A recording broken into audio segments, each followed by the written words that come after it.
여러분, 안녕하세요. 재미코리안 한국어 교실입니다. 今回ご紹介する一言韓国語は、おかわりくださいです。韓国語では、더 주세요と言います。もっと、더ください、주세요。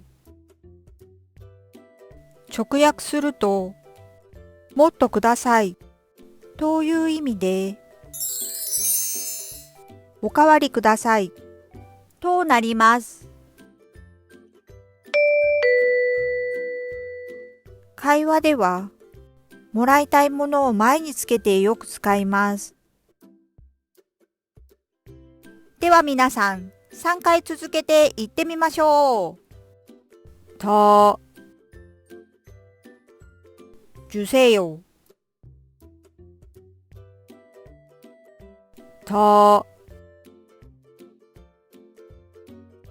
주세요。더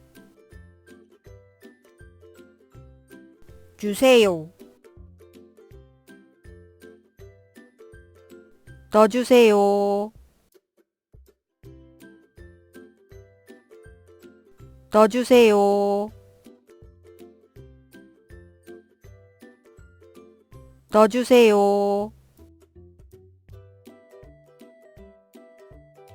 最後は皆さんが先に言ってみましょう。더 주세요。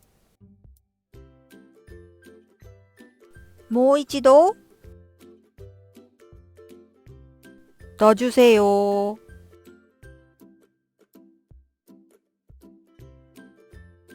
もう一度。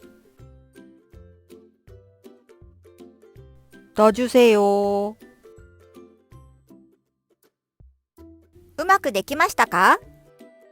何も見ないで言えるようになるまでたくさん言う練習をしてくださいね。最後にいいねとチャンネル登録を잘 부탁드립니다。재미코리안韓国語教室でした。